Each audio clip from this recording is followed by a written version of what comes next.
Hello and what's up guys, this is your Shukla and you are watching education site.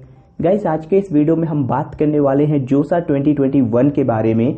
JEE main में एक अच्छा score बस लाना ये डिसाइड नहीं कर देता है कि आपको आपके मन के कॉलेज में एडमिशन मिल जाए। इसके लिए आपको काउंसलिंग प्रोसीजर के बारे में भी जानकारी होनी चाहिए। आपको ये पता होना चाहिए कि जेईई मेन एग्जाम के बाद आईआईटी एनआईटी में एडमिशन का प्रोसीजर क्या होता है, कैसे आपको एडमिशन मिलता है इन कॉलेजेस में। आज के इस वीडियो में मैं आपको इस टॉपिक के बारे में डिटेल में बताऊंगा। ये वीडियो टोटल 13 पार्ट में होने वाली है। ये जो 13 पार्ट्स हैं ये आपको एक एक इंफॉर्मेशन एकदम बेसिक लेवल से लेके एडवांस लेवल तक बताने वाले हैं। इसमें आपको जोसा 2021 के बारे में जो काउंसलिंग प्रोसीजर होता है, काउंसलिंग में जो डॉक्यूमेंट्स लगते हैं वो डॉक्यूमेंट कहाँ बनेंगे, आपको कैसे काउंसलिंग करनी है, क्या क्या ऑप्शंस होते हैं, काउंसलिंग डेट कब आएगी, यानी कंप्लीट इंफॉर्मेशन इस वीडियो में आपको मिलने वाली है। बस इस वीडियो को आप स्टार्ट से एंड तक देखें। अगर आप स्किप भी करना चाहते तो मैं मना नहीं करूंगा, बट मेरा सजेशन है कि वीडियो आप लास्ट तक जरूर देखें। सबसे पहले मैं आपको बता देता हूं जोसा क्या है। तो जोसा ज्वाइंट सीट एलोकेशन अथॉरिटी है। ये बेसिकली एक एजेंसी है, जैसे एनटीए होता है। सिंपल वर्ड में समझो, जैसे एनटीए है। एनटीए का क्या काम है? एनटीए का काम है कि जेईई मेन का एग्जाम कंडक्ट करवाए, जेईई मेन का रिजल्ट रिलीज करे। इसी तरह गवर्नमेंट ऑफ इंडिया ने एक अथॉरिटी बनाई जोसा, ज्वाइंट सीट एलोकेशन अथॉरिटी। इस एजेंसी का काम ये है कि जेईई मेन के रिजल्ट के बेस पर आपको आईआईटी, एनआईटी, ट्रिपल आईटी, जेएफटीआई में एडमिशन प्रोवाइड कराए। यहाँ पे एडमिशन का जो प्रोसीजर होता है ना पूरा, वो इसी एजेंसी के थ्रू हैंडल किया जाता है। जोसा की काउंसलिंग में 23 आईआईटी, 31 एनआईटी, आईआईईएसटी शिवपुर जो कि वेस्ट बंगाल में है, 26 ट्रिपल आईटी और 29 जीएफटीआई पार्टिसिपेट करते हैं। इसकी जो ऑफिशियल वेबसाइट है वो www.josa.nic.in है। काउंसलिंग के टाइम पे आपको इस वेबसाइट को रेगुलरली विजिट करना है। इसकी लिंक आपको इस वीडियो के डिस्क्रिप्शन में मिलेगी। यहाँ पे आपको प्रीवियस ईयर के कट ऑफ आईआईटी एनआईटी सबके मिल जाएंगे, यानी पूरी इंफॉर्मेशन आपको उस वेबसाइट में मिल जाएगी। लिंक इस वीडियो के डिस्क्रिप्शन में दिया हुआ है। अब बात करते हैं कि एडमिशन प्रोसीजर क्या होता है। तो यहाँ पे सबसे पहले आपको जेईई मेन का एग्जाम देना होगा। 4 अटेम्प्ट हो रहे हैं। 4 में से आपने किसी भी अटेम्प्ट में अगर अपीयर किया है, एग्जाम दिया है, आपके पास आपकी ऑल इंडिया रैंक और सीआरएल रैंक है, तो आप जोसा 2021 के लिए अप्लाई कर सकते हैं।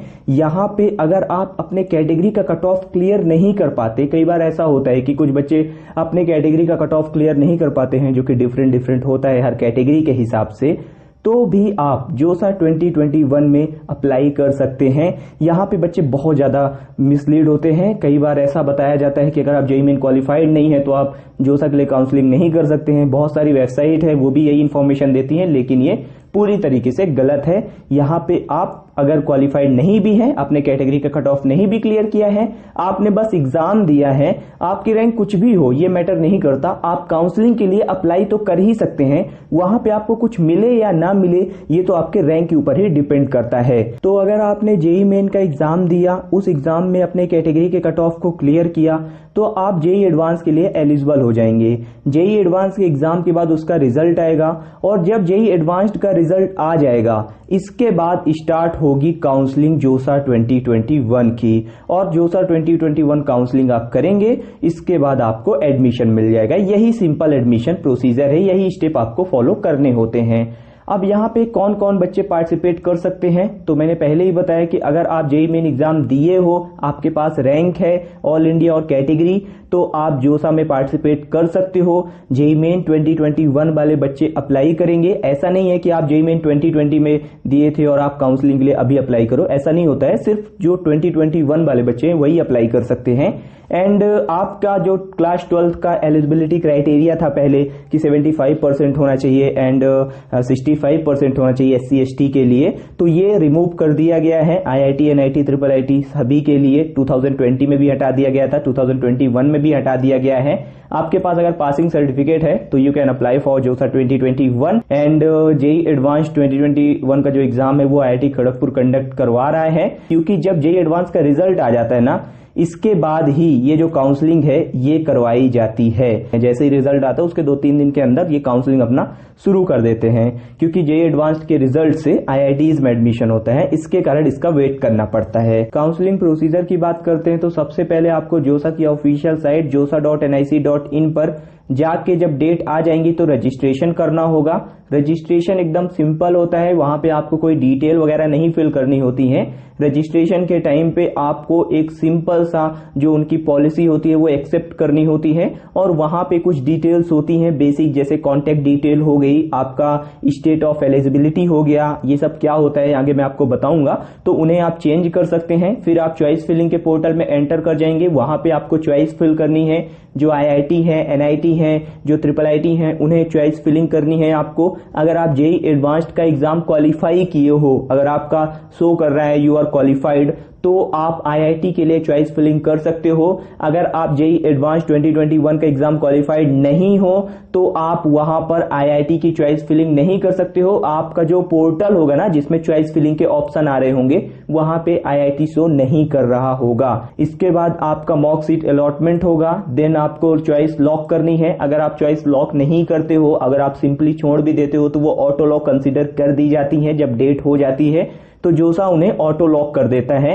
एंड इसके बाद आपका रिजल्ट अलॉटमेंट होगा। जो रिजल्ट अलॉटमेंट होता है वो राउंड 1 से राउंड 7 तक जनरली होता है। 2020 में कोविड था, जिसके कारण ये राउंड 6 तक ही किया गया था। तो अगर आपको सीट अलॉटमेंट के राउंड 1 में या फिर किसी भी फर्दर राउंड में सीट अलॉट हो जाती है, अलॉटमेंट आ जाता है, तो फिर आपको ये जो आगे स्टेप लिखे हुए हैं 5, इन्हें फॉलो करना है। अगर आपका सीट अलॉटमेंट नहीं आता है तो फिर आपको वेट करना है, कोई भी नया स्टेप आपको नहीं करने को मिलेगा। मान लो मुझे सीट अलॉटमेंट के रिजल्ट में कोई सीट अलॉट हो गई, तो फिर मैं ये 5 स्टेप फॉलो करूंगा। पहले मैं अपना अलॉटमेंट लेटर प्रिंट करूंगा कि मुझे कौन सा कॉलेज अलॉट हुआ है। इसके बाद मेरे पास ऑप्शन आएगा फ्रीज, फ्लोट और स्लाइड का, इनमें से कोई एक ऑप्शन सेलेक्ट करूंगा। इसके बाद मैं डॉक्यूमेंट वेरिफिकेशन के लिए अप्लाई करूंगा। ये ऑनलाइन ऑफलाइन दोनों तरीके से हो सकता है। 2020 में कोविड-19 था, जिसके कारण ऑनलाइन तरीके से किया गया था। बाकी अभी तक तो ये ऑफलाइन तरीके से होता था, रिपोर्टिंग सेंटर यानी आरसी में जाकर फी पेमेंट करनी होगी, जो कि एसबीआई के थ्रू होती है। एसबीआई का ई चालान बनवाना होता है, या डायरेक्ट नेट बैंकिंग से आप फी पेमेंट कर देते हो। एंड आप वहां पे और भी ऑप्शंस होते हैं जिससे फी पेमेंट कर सकते हो। आसान होता है, ज्यादा डिफिकल्ट नहीं होता है। इसके बाद डॉक्यूमेंट वेरिफिकेशन लेटर जो है वो आपको डाउनलोड करना होता है। ये जो 5 स्टेप हैं ये आपको तभी मिलेंगे जब आपको सीट अलॉटमेंट हो जाएगा। अब यहाँ पे ये फ्रीज, फ्लोट, स्लाइड ऑप्शन क्या है, आपको डॉक्यूमेंट वेरिफिकेशन कैसे करवाना होता है, कौन से डॉक्यूमेंट होते हैं, फीस कितनी लगती है, तो ये सारे जो चीजें हैं वो आगे वीडियो में हमने डिटेल में कवर अप कर रखी है। इसीलिए बोल रहा हूँ वीडियो लास्ट तक देखना बहुत इंपॉर्टेंट है। इसके बाद पहले बात करते हैं रजिस्ट्रेशन कैसे करना है। तो सिंपल मैंने आपको बताया कि जोसा की साइट पे जाकर आपको अपना जेईई मेन का एप्लीकेशन नंबर या रोल नंबर और पासवर्ड डाल के लॉगिन कर देना है। वहां पे आप जैसे ही रजिस्ट्रेशन कर दोगे तो आपका जो पोर्टल है वो बन जाएगा जोसा के अंदर। फिर आपको चॉइस फिलिंग का ऑप्शन मिलेगा, तो चॉइस फिलिंग कर देनी है। चॉइस फिलिंग के बाद आगे का जो प्रोसीजर होगा वो फॉलो होगा। जोसा काउंसलिंग में रजिस्ट्रेशन और चॉइस फिलिंग करते वक्त आपसे 1 भी रुपए का चार्ज नहीं लिया जाता है, इस बात को ध्यान रखें। जोसा काउंसलिंग में जो फीस होती है वो आपको तब पे करनी होती है जब आपको वहां पे सीट अलॉटमेंट हो जाता है। जब तक अलॉटमेंट नहीं आता तब तक 1 भी रुपए आपको नहीं भरने पड़ते हैं। काउंसलिंग में जब आप रजिस्ट्रेशन सक्सेसफुल तरीके से कर दोगे, आपकी जो चॉइस है वो लॉक हो जाएंगी, या फिर चॉइस लॉक नहीं भी हुई तो फिर आपको मॉक सीट एलोकेशन का रिजल्ट आएगा। कई बार ऐसा होता है कि बच्चे मॉक सीट एलोकेशन तक अपनी चॉइसेस को लॉक कर देते हैं। मॉक सीट एलोकेशन 2 होते हैं, मॉक सीट एलोकेशन राउंड 1 और राउंड 2। तो मॉक सीट एलोकेशन ये एक्चुअल नहीं होता है, जैसे मॉक टेस्ट वगैरह देते हो ना, तो ये उसी तरह का कुछ होता है जिससे कि आपको आइडिया लगता है कि आपने जो भी सीक्वेंस में चॉइस भर दी है ना, उससे आपको कौन से कॉलेज में एडमिशन मिल रहा है।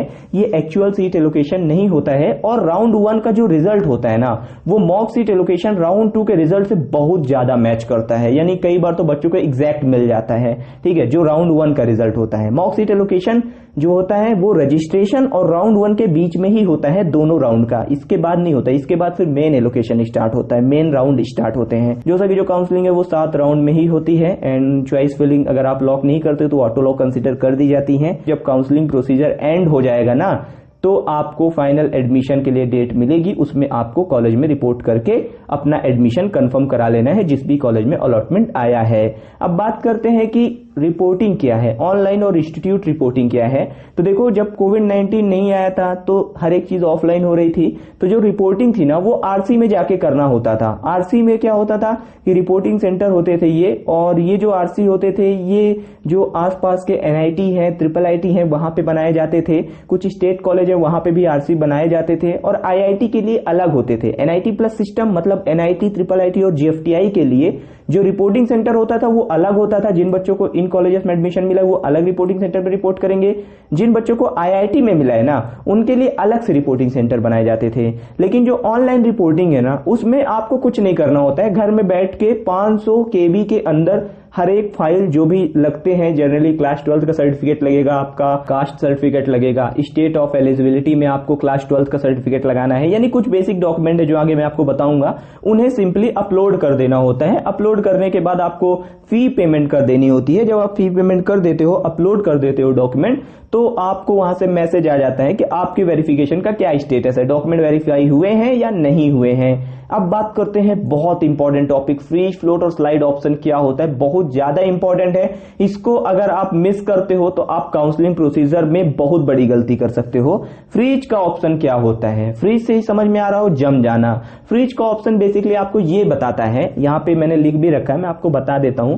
फ्रीज का ऑप्शन आपको ये बताएगा कि आपको जिस भी कॉलेज में एडमिशन मिला है किसी भी राउंड में, मान लो मुझे राउंड 4 में किसी कॉलेज में एडमिशन मिल गया, एनआईटी इलाहाबाद में मिल गया, ठीक है, मैकेनिकल में। अब मैं उस ब्रांच से सेटिस्फाइड हूं, मैं उस कॉलेज से सेटिस्फाइड हूं, तो फिर मैं क्या करूंगा, मैं सिंपली फ्रीज का ऑप्शन सेलेक्ट करूंगा। इससे क्या होगा कि अब मैं राउंड 5 में या फिर जिस भी राउंड में मैंने फ्रीज ऑप्शन सेलेक्ट किया है उसके नेक्स्ट राउंड में पार्टिसिपेट नहीं कर सकता हूं, नहीं करना चाहता हूं, मैं काउंसलिंग से क्विट करना चाहता हूं और मैं अपनी सीट से सेटिस्फाइड हूं। तो फ्रीज का ऑप्शन तब सेलेक्ट करना जब बहुत अच्छी रैंक हो या फिर आपको बहुत बढ़िया कॉलेज लग गया हो, क्योंकि राउंड 1, राउंड 2, राउंड 3 में जनरली उतने अच्छे कॉलेज मिलते नहीं है, आपको लास्ट तक ही वेट करना होता है, तभी जाके आपको एक अच्छा कॉलेज मिल पाता है, क्योंकि जो सबकी एक्सपेक्टेशन होती है ना वो ऊपर ही होती है, हाई होती है। फिर है फ्लोट का ऑप्शन। तो फ्लोट का ऑप्शन आपको ये बताता है कि मान लो मुझे एनआईटी भोपाल में कंप्यूटर साइंस मिल गया, अब मैंने क्या किया कि फ्लोट कर दिया। फ्लोट करने से क्या होगा कि मैंने जो भी चॉइस फिलिंग की है, मान लो उसमें एनआईटी भोपाल का कंप्यूटर साइंस 10 नंबर पे मैंने भरा था। अब काउंसलिंग में जो चॉइस फिलिंग होती है वो कैसे देखी जाती है, वो देखी जाती है अप टू डाउन, ठीक है। पहले नंबर 1 देखेंगे, नंबर 2 देखेंगे, नंबर 3 देखेंगे, तो ऐसे करते करते वो देखेंगे नंबर 10 मुझे अलॉट हो गया। अब नंबर 10 मुझे मिल गया तो मैं फ्लोट कर दूंगा, तो इससे क्या होगा, नंबर 10 वाली सीट तो मैंने रख ली, ये मेरी हो गई, ये कहीं नहीं जाने वाली। लेकिन इसके साथ साथ जो नेक्स्ट राउंड है उसमें मैं ऊपर की चॉइसेस के लिए भी क्लेम कर सकता हूं, यानी अगर नेक्स्ट राउंड में मुझे हायर प्रायोरिटी की चॉइस मिल जाती है तो वहां पे मेरा फाइनल सीट हो जाएगा और मेरी जो नंबर 10 की चॉइस है, जो सीट मिली हुई है एनआईटी भोपाल सीएस, वो कैंसिल हो जाएगी। जब तक नहीं मिलेगा ऊपर का चॉइस तब तक वो बना रहेगा। फिर स्लाइड का ऑप्शन क्या है, तो स्लाइड का ऑप्शन आपको ये बताता है कि आपको मान लो किसी पर्टिकुलर कॉलेज में पढ़ना है। कई बार बच्चों का ऐसा होता है कि मैं दिल्ली से हूं तो मुझे दिल्ली में ही पढ़ना है, तो एनआईटी दिल्ली में मान लो मुझे ईसी मिल गया। अब मैं क्या कर रहा हूं कि मुझे चाहिए सीएस, तो मैं सिंपली क्या करूंगा, स्लाइड में डाल दूंगा। इससे क्या होता है कि आपको उसी कॉलेज में अगर आपने ऊपर भर रखा है, ठीक है, मान लो दिल्ली का जो ईसी था वो नंबर 15 में था, ठीक है, एक एग्जांपल दे रहा हूं, तो नंबर 15 में मान लो दिल्ली का ईसी मैंने भरा था, नंबर 10 पे मैंने दिल्ली का सीएस भरा था। तो सिंपली क्या होगा कि नेक्स्ट राउंड जब भी काउंसलिंग होगी, ठीक है, मान लो मुझे 5 राउंड में अलॉटमेंट हुआ था ये नंबर 15, तो नेक्स्ट राउंड में अगर सीएस में कोई वैकेंसी रहती है एनआईटी दिल्ली में तो वो मुझे अलॉट कर दी जाएगी और मैं जो सीट है मेरी वो उसी कॉलेज के अंदर चेंज हो जाएगी, यानी अपग्रेड हो जाएगी, ठीक है। यानी एक कॉलेज के अंदर ही आपका स्लाइडिंग होता है, तो ये ऑप्शन होता है स्लाइड का। मेरे हिसाब से सबसे बढ़िया ऑप्शन होता है फ्लोट का, और मेरे हिसाब से एक ऐसा ऑप्शन जो मतलब आपको कई बार मुसीबत में डाल देता है बच्चों को, वो फ्रीज का होता है। तो फ्रीज करने के चक्कर में मत रहिएगा। बच्चे कई बार ऐसा होता है कि कॉलेज मिलने के एक्साइटमेंट में मतलब जल्दी जल्दी सोचते हैं कि यार अब मैं ज्यादा वेट नहीं करूंगा, मैं एडमिशन ले लेता हूं, और वो ले लेते हैं। इसके बाद पछताते रहते हैं कि यार इससे अच्छा कॉलेज मिल सकता था, इससे अच्छे कॉलेज का कट ऑफ मेरी रैंक के बराबर गया था, ठीक है। तो वेट करना, पेशेंस सबसे जरूरी है काउंसलिंग के अंदर। पेशेंस और चॉइस फिलिंग ये दोनों आप अगर मिला दो ना तो मेरे हिसाब से काउंसलिंग बन जाती है। सीट एक्सेप्टेंस फीस कैसी होती है, कितनी होती है, विड्रॉल ऑप्शन कैसा होता है, क्या होता है। तो जर्नल के लिए जो सीट एक्सेप्टेंस फीस है वो 35,000 है, ओबीसी और ईडब्ल्यूएस के लिए भी 35,000 है, एससी एसटी और पीडब्ल्यूडी के लिए 15,000 है। अब ये जो फीस होती है ये रिफंडेबल होती है अगर आप सीट को विड्रॉ कर लेते हो। मान लो मुझे सीट मिली, अब मुझे एडमिशन ही नहीं लेना इस साल, तो मैं क्या करूं, मैंने सीट मिली, मैंने रिपोर्टिंग की, मैंने सीट एक्सेप्टेंस फीस भी भर दी है, जो फीस है वो भी भर दिया, अब मुझे एडमिशन नहीं लेना, तो मेरे जो 35,000 या 15,000 है वो वेस्ट हो रहे हैं। तो इसके लिए मैं क्या करूंगा, कुछ नहीं, सिंपली मैं विड्रॉ ऑप्शन सेलेक्ट कर लूंगा राउंड 6 के पहले, तो मेरा जो भी फीस है वो रिफंड हो जाएगा आसानी से एकदम। अब बात करते हैं कि डॉक्यूमेंट्स कौन कौन से रिक्वायर्ड हैं, क्या क्या डॉक्यूमेंट लगते हैं। तो देखो बेसिकली सबसे इंपॉर्टेंट डॉक्यूमेंट क्या है, क्लास 12th का मार्कशीट, क्लास 10th का मार्कशीट, आपका कैटेगरी सर्टिफिकेट और स्टेट ऑफ एलिजिबिलिटी होता है एक। तो स्टेट ऑफ एलिजिबिलिटी में आपको क्लास 12th का ही मार्कशीट बेसिकली लगाना होता है। ये आपको ये बताता है कि आपने क्लास 12th जिस भी स्कूल से किया था वो किस स्टेट में था। इससे आपको होम स्टेट और आउटसाइड स्टेट का जो बेनिफिट होता है ना वो मिलता है। मान लो मैं मध्य प्रदेश से हूं, मेरे पेरेंट्स मध्य प्रदेश में रहते हैं, लेकिन मैं कोटा या फिर राजस्थान से मैंने अपना 12th दिया, तो मेरा जो होम स्टेट है ना वो एनआईटी भोपाल नहीं लगेगा, वो लगेगा एनआईटी जयपुर। तो ये आपको बताता है स्टेट ऑफ एलिजिबिलिटी, ये इंपॉर्टेंट डॉक्यूमेंट होता है। इसके बाद आपका मेडिकल सर्टिफिकेट होता है जिसका फॉर्मेट आपको इस वीडियो के डिस्क्रिप्शन बॉक्स में मिल जाएगा।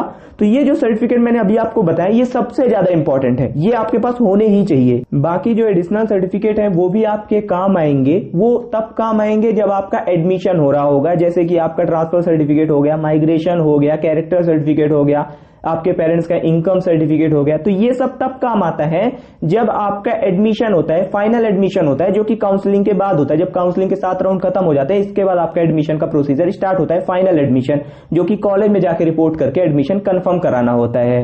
ठीक है, तो ये डॉक्यूमेंट्स हैं जो कि एनआईटी प्लस सिस्टम और आईआईटी के लिए हैं, इन्हें आपको रखना है। मेन डॉक्यूमेंट है क्लास 10th का मार्कशीट, नोट डाउन कर लो, क्लास 12th का मार्कशीट, मेडिकल सर्टिफिकेट जिसका फॉर्मेट डिस्क्रिप्शन में है, स्टेट ऑफ एलिजिबिलिटी जिसमें क्लास 12th का ही मार्कशीट डालना है, आपका कैटेगरी सर्टिफिकेट, ये सबसे इंपॉर्टेंट डॉक्यूमेंट है। और आपके पास आपका बैंक अकाउंट होना चाहिए, या पेरेंट्स का हो वो भी चल जाएगा। बैंक अकाउंट जो आप डालोगे वो याद रखना अपना डालना या अपने पेरेंट्स का डालना, क्योंकि जो भी रिफंड अमाउंट आएगा, मान लो आप सीट विड्रॉ कर देते हो तो जो रिफंड होगा ना वो उसी बैंक अकाउंट में जाएगा। तो मुझे राउंड 7 में कोई सीट अलॉटमेंट होता है, राउंड 6 तक मेरा कोई अलॉटमेंट नहीं था, तो राउंड 7 में अब मुझे अगर मान लो ऑफलाइन रिपोर्टिंग हो रही है तो रिपोर्टिंग सेंटर रिपोर्ट करना होता है। लेकिन राउंड 7 में अगर सीट अलॉट हुई है ना तो फिर आपको आरसी में जाने की कोई जरूरत नहीं है। आपको जिस कॉलेज में एडमिशन मिला है भैया आप वहीं चले जाओ, वहीं पे रिपोर्टिंग करना, वहीं पे आपको एडमिशन मिलेगा। ठीक है, तो डायरेक्ट आपको अलॉटेड इंस्टीट्यूट में जाकर रिपोर्ट करना होता है।